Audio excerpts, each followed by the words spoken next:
American Basketball Media Day. Pause. Selectable.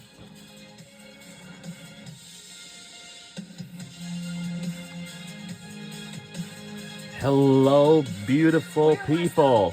Welcome to the Westin Arlington Convention Center in Arlington, Texas. Welcome to the American Basketball Media Day.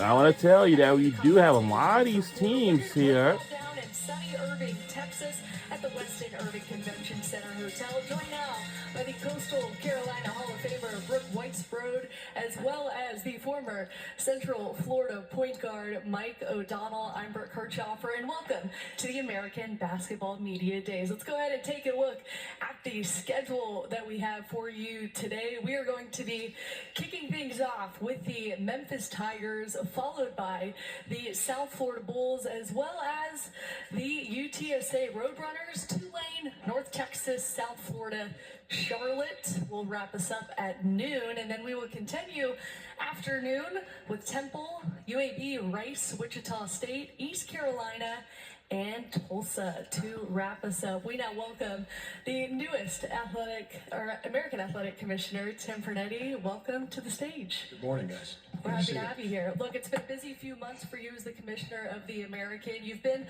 all over the country visiting campuses and participating in the CFP and commissioner meetings while dealing with realignment, the House settlement, and 2 hurricanes. Can you give us a quick look at what this all has been like for you?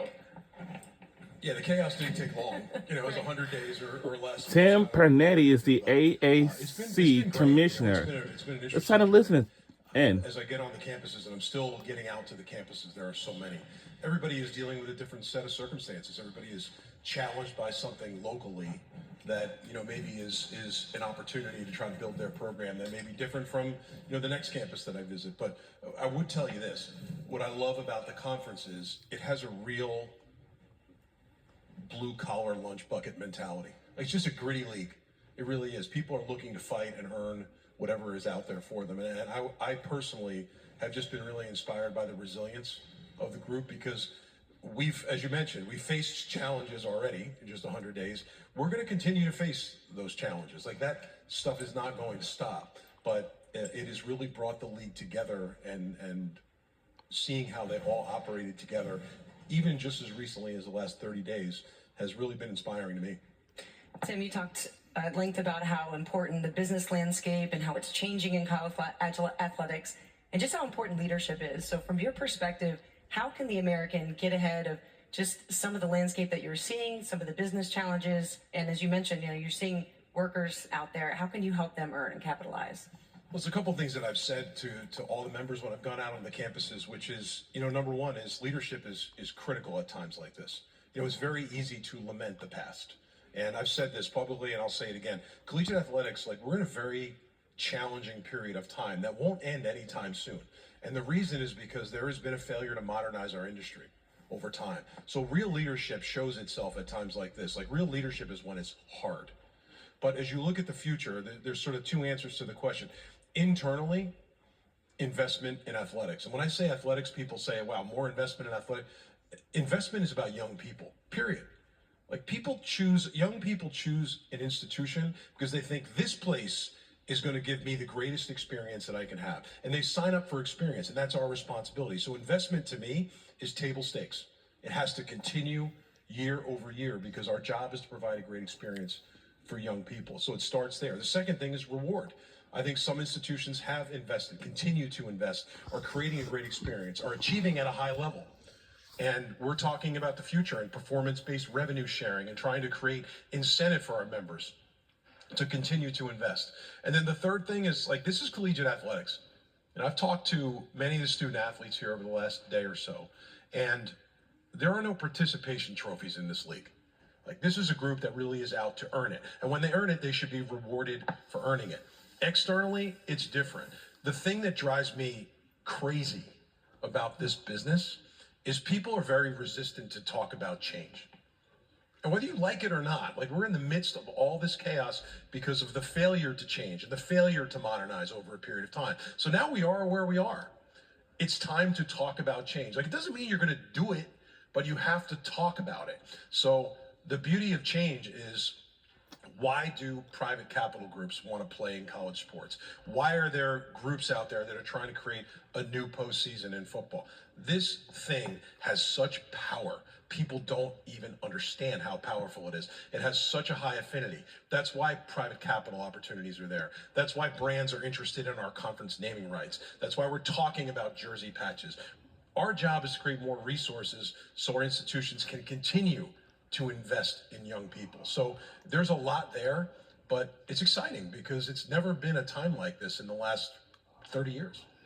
When you're talking about chaos and change, the national landscape of college sports, you alluded to some of it, but then there's also the conference realignment. It feels like it's never ending, right? That's the one constant, is that part of the chaos. How is the navigation of those waters as it's related to the American Conference right now? You know, and I'm sorry to say this at a basketball event because I was more of a football guy, but the brief period of time I played basketball in high school, my coach used to always say the same thing to me. He's like, we got to work on your peripheral vision. You got to keep your head on a swivel. And I remember he said that to me every single day. Being a commissioner in realignment, you got to keep your head on a swivel. You have to be aware of everything that's going on around you.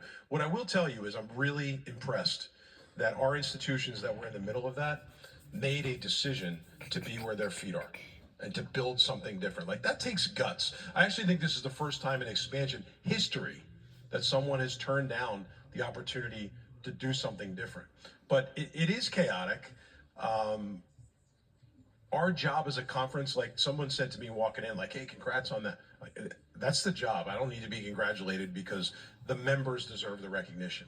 We actually had all 4 members in the room multiple times talking about this. And I knew what our job was. Our job is to provide facts and to provide actual outcomes, not deal with what could be the projected outcome. I think we did our job, and I admire the institutions because you know how hard it is to take emotion out of this? Like when I worked at Rutgers, when I was the athletic director there, we were always in the mix on expansion. And the fans killed me. Like, absolutely killed me. They had a source, they had the answer, they knew exactly what we should do. But when you're in it, it's very hard to remove emotion because presidents and ADs are receiving the pressure of that. But I really admire what they did and also their commitment to build something, because there are opportunities out there, like I mentioned, that are different.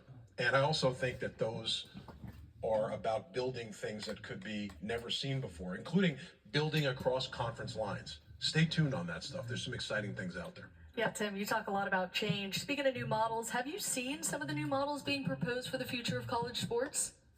Oh yeah, I've seen them. I think you're really putting me on the spot. If I had the other answer, I'd probably walk out of here with no job, right? The answer on that is absolutely. I was in the party on some of that discussion even before I became commissioner of the conference. And I know that there is, again, if you see the narrative out there, there's resistance to this. Why? Because it's different, right? And again, maybe it's not what happens, but it's time to start talking about change. I've seen all that stuff. Your job as a commissioner is to listen to everyone, to learn as much as you possibly can, not to ever turn your head at something different, because it can potentially be the future. But again, why is all this stuff happening? We have something that has, like, collegiate athletics is an absolute powerhouse. It is. And while it has its challenges, as any industry has, I do think from being in those rooms with other commissioners that there are people in the room that are committed 1,000% to creating a great experience for young people. So while some of these models have work to do as it relates to Title IX and as it relates to antitrust, they're worth exploring. And again, it doesn't mean that will happen, but everything new is worth exploring because it'll open all of our eyes to what's possible. You know, to me, I wake up every day with the same thought in my head, and I did this morning. Collegiate athletics changed my life, and I want to do whatever I can do to help resource our institutions to change the lives of the young people that have committed themselves to be part of their program. At the end of the day, you can talk about TV, and you can talk about money, and talk about NIL and all this stuff. The reality is, our job is to create a great experience, create advocacy. I want kids to turn around in 5 years and say, that place changed my life. Tim, I love that you hit the nail right on the head there with, especially with women's basketball and its growth and the popularity. How can you help really embrace women's sports and their growth talking about things like Title IX and talking about exposure. How will that look in the American?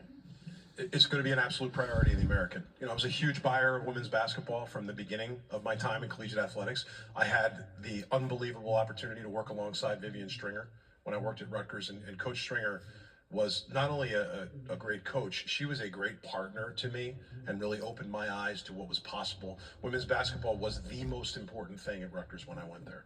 And years later, I had the opportunity when I was at the IMG Academy to bring the WNBA season during COVID to IMG. And we were sort of on the forefront of this. People said, well, this is kind of a moment in time for women's basketball. And Commissioner Engelbert and I would sit there and say, this is not a moment in time. Like, this is the beginning of something different. And if you look at the success of the WNBA, and if you look at the success of the NWSL, this is an opportunity for everyone to elevate women's sports. Women's basketball will be a priority in this conference, including where our tournament is played and what environment we create for student athletes. Like, championships need to feel like big time events. I think we need to do absolutely better there than we have in the past. I live in a house with a former Division I lacrosse player who I married 30 years ago, and a 17-year-old daughter who's on her way to play Division III lacrosse. So that's really good perspective for me to think about collegiate athletics, because this is not just about two sports. This is about an opportunity for everyone. They've taken that chance because they want to have a great experience. So it will be a priority here. You're just talking about tournaments, and then you spent a lot of time talking about navigating change. The other conversation nationally is NCAA tournament expansion for college basketball. What's your perspective on that? I think it's a conversation that it's good that it's happening. Again, why is it happening? The NCAA tournament is so valuable. It's so exciting. It's so important. And even just compare it to what's going on in football. I sit there and say, sitting in these football meetings and say, the one thing that we run the risk of moving away from is why people love the NCAA tournament. That a team from up the street where I grew up in New Jersey, St. Peter's or Fairleigh Dickinson, can beat the big guys and make a run. That's why people love it. I think it's a conversation we need to have. The questions become, is there incremental value there? Will our TV partners invest more in the NCAA tournament because we're expanding it? That's number one. It's an important question because we don't want to dilute everyone, right? We want to create more value for everyone. The second question is, are we creating more access for everyone and not just some over the other? That's a really critical point. If this expansion means more opportunities for every conference, it's going to have my vote. If it means more opportunities for some over others, it will not. Tim, we talked about big picture. I want to talk about you and this being your first basketball season with the American. What stands out about the men and women's basketball teams in this conference to you, and what are you excited about? Well, I'm excited. One thing is the certainty. And we sat at dinner last night with the coaches, and we nicely said this is a casual dinner where you all can get along with each other. We're sure this may be one of the last opportunities we have to do that before we start beating each other up. We're going to have great competition inside the league. And, that's been something that we can count on every single year. The talent that we have in this league in an era of transfer portal and where everybody's going to go next. We have student athletes that have invested of themselves to be in this conference, and some that have come from outside the conference to the conference because of the opportunity. So we expect in men's and women's basketball for it to be very, very competitive. What's important for us, and I shared with coaches last night, is we need to show really well outside the conference as much as we possibly can. That is important for various reasons, including in February and March when the conversation starts to narrow itself towards who's going to compete in the tournament. We have huge markets in this conference. We have terrific venues in this conference. We have tradition in this conference. We're in some of the most historic basketball cities in America in this conference. It's going to be an exciting year. Our job is, we have a great partner in ESPN. Our broad-based exposure in ESPN was a pivotal factor in conference expansion. Because when you think about the day and age of what's out there, we have a tried and true partner in ESPN that creates broad-based exposure. What I'm going to do every single day is fight for more exposure.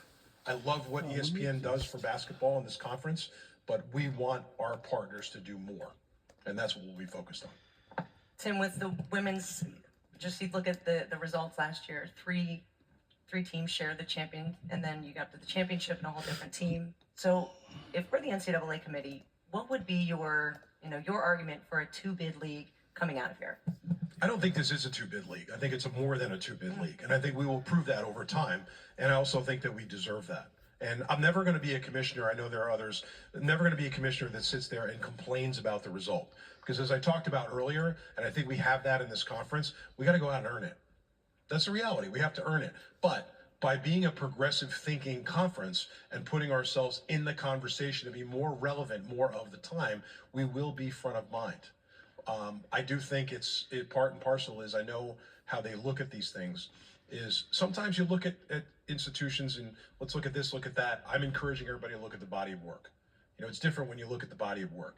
And if you look at some of our institutions and the guts they have to schedule the way they're scheduling outside the conference, that will say a lot, but we have to show well. It's not just one thing to schedule. Like scheduling and losing close games, you don't earn points for that. Scheduling and being able to compete and be able to win, that will earn us points down the line. Just bouncing off of what Brooke said, you know, from the men's side too, you have two teams go to the NCAA tournaments. The expectation is the American is a multi-big league, correct? It is. And I think if you ask any coach or any student athlete that's here, they would tell you the exact same thing. I think most of them would say, like, we're way better than a two-bid league. And that's the mentality. And again, that's a characteristic of this conference that's really important is you have to believe it in the beginning in order for it to happen. And this is not a group that walks around saying, well, I wonder who the two bids are going to be this year. Every institution that's here is planning on their bid to the NCAA tournament. Like, it's going to be a dogfight, and that's what's exciting about what we have ahead of us. Very exciting. Talk a lot about change. We talk about the state of college basketball as a whole. For you as the new commissioner, what do you want the coaches to know about you and what you will fight for on that national stage for the American? I don't feel so new anymore. You know, I feel a little more battle tested after the last 100 days. The first thing I think everybody already knows is I took this job because the experience of education through sport, the actual mission of this thing, changed my life and means something to me.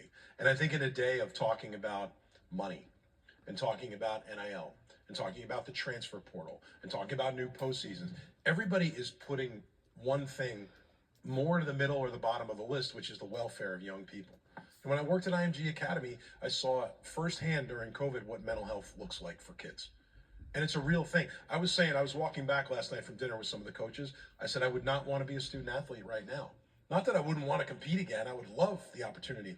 But the distractions and the pressures of all these things that are happening in the system and social media and should I stay? Should I go? Discounting the fact that more than 50% of the kids that enter the portal get stuck in the portal. Like, it's not all rosy out there, but there's real pressure on young people more than ever. So I think what I want people to know, and I told them last night at dinner, and I used some off-color language because I'm from New Jersey, so I'll clean it up, is you're going to have someone here that's going to fight for this conference every single day. I can't predict what the result will be, but I'm going to fight and I'm going to foster change and we're going to push innovation. And that's, I think, what has people really excited. That's why the result a few weeks ago was the result. And coaches are great. Like, Tim, what can I do? And I told them last night, I'm going to keep it real simple. Put a great product on the floor that fights, that we're proud of, that has integrity, that acts with respect and class. That's your job. Recruit and coach. We will try to take care of everything else. Well, I'm highly motivated right now. Ready to play, bro? Exactly. Let's go. I have a half a semester left of eligibility in something. But a lot of this just sounds like culture, and you're big on that and big on having everybody feel like it's a big event here. So how do you go about doing that and drawing on your experience from other institutions to bring that into the American? Yeah, for me, it's been a cool ride because I've worked on the media side. I worked at a startup that was a college sports only startup. Like, I've had sort of this fun carousel of different opportunities.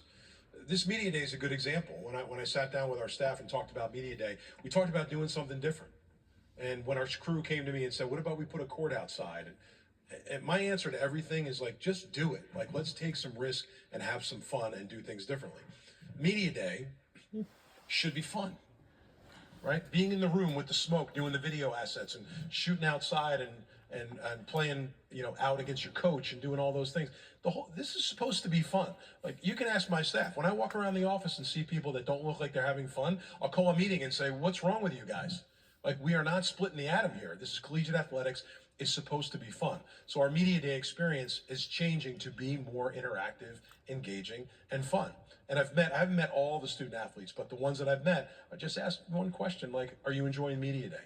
It's fun. Coaches have said, you guys have elevated the experience. Like, it's more fun, it's more engaging, it's more interesting, it's more casual. So we were out to do some things that I think we accomplished. We didn't have a lot of time because I just started, but I think in the future we will continue to have an evolution of all of these events because we want it to be something that the conference is known for.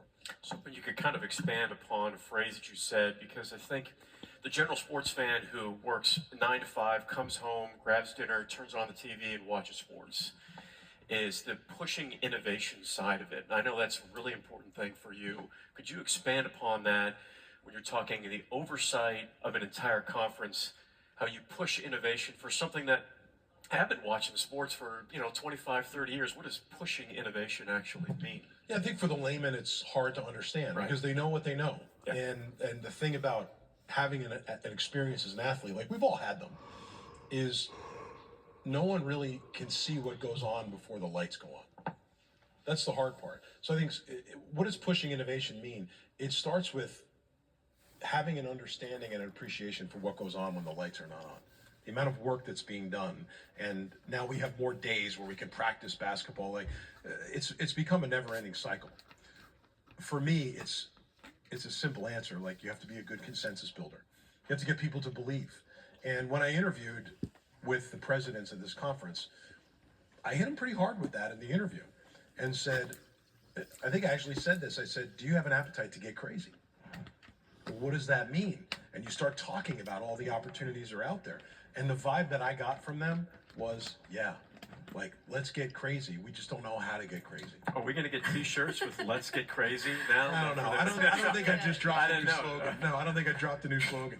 But I wanted to just be very direct with them and said, do you have the guts to do things differently? Because my opinion is the American has the ability to do that, where there may be other conferences that don't have a desire or a need to do that. So you really need to be a good consensus builder. But when we talked about private equity and investment, and with the core foundation being creating resources for your athletic departments to create a great experience, people sat up in their chairs.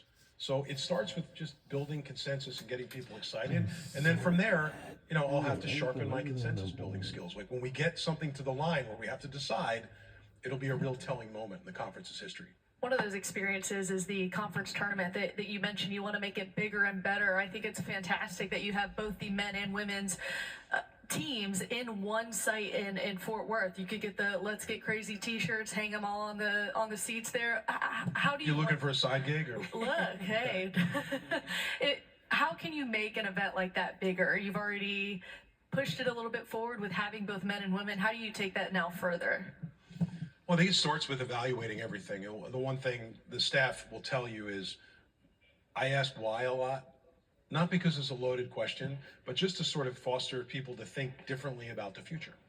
And Fort Worth, Dickies Arena, and the people at Dickies Arena and the city of Fort Worth have been great partners to this conference throughout a lot of change, right? Conferences look different multiple times since they've had the tournament. And at the same time, we're looking to see, how do we create a different type of experience? What else is out there? I had the conversation with Dickies Arena, and I can tell you all now, the tournament in 2025, our upcoming tournament, will be our last tournament in Fort Worth. And we are going to the market. We have cities and venues that are very interested in our tournament in the future, and we're going to see what's possible. Where we end up. So but if you heard what I know that, is one thing, and starting next my year, brief time as an athletic director, our I AAC remember tournament going to will be the championships, last and I remember tournament that feeling in Fort Worth, like because in the big-time following events. year, I don't Like, they know had where atmosphere, they had will excitement, they going had to community be engagement. held at for the It felt AAC like tournament a in the championship following year, should of the feel. next year. So what you're probably going to ask next, and I'm not going to tell you, is what cities are in the mix. We're not at that point yet, but what is the number one goal? To find a partner that will embrace us as a conference, will invest in our property, will create a great experience for young people, and produce a big time event. When I go to campuses and see how hard kids are working, they deserve that. That's our job. So our partners at Dickies have been great. We've had the conversation with them.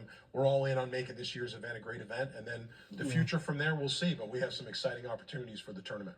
I love the fact that the American has the men's and women's tournament together. It is such a unique experience for watching basketball. And now you go anywhere and everybody's just talking about the game. It doesn't mean the men's or the women's game. In a bigger picture sense too, I want to ask you about the NCAA tournament. There's talk about, there's a Sweet 16 to Vegas, right? To kind of keep everybody in that same pod. What are your thoughts on that? And could you see a day where you have the regionals for men and women in the same city? I can see that day. And I think the power of that is something that is not yet understood. But back to my point earlier, there's sort of like a resistance to change. And just because it hasn't been done doesn't mean it won't be great. And by the way, even if you decided to do it and maybe it didn't meet the expectations you had, fine, then you just go back to doing it the way you were doing it. What's the problem here, right? So I think there is a day where you could see that. And as I've been around to some of our campuses, I was in Birmingham last week, and I was looking at their beautiful downtown arena that they renovated, and they told me that they couldn't be more excited about a huge event they have coming there. They have the women's basketball tournament regionals coming to Birmingham. Women's basketball is different than it's ever been before, and if the industry doesn't take risks like that and capitalize on this now, we'll lose the opportunity. And it's not fair to the young ladies in the conference or our coaches. So I can see that day. And I know if it comes around, I sit in these commissioner rooms, if it comes around to me for a comment on that, I think the commissioners are sick of hearing me say the same thing, which is, let's talk about it. Like, what's the downside to talking about it and building something different that has never existed before that could have great value? Well, Commissioner, thank you so much for the time and for the conversation. We're going to get on a first name basis, right? You're going to call me Tim from Okay, now we'll on? get there. Okay, I'm thanks. just going to call you the commission. The commission, either one. I appreciate it, guys. Thank you. Absolutely. Well, we are just getting started here in Irving, Texas for the AAC Basketball Media Days. When we come back, we are going to preview the preseason polls as well as the preseason players of the year. We'll be right back. And we'll be right back.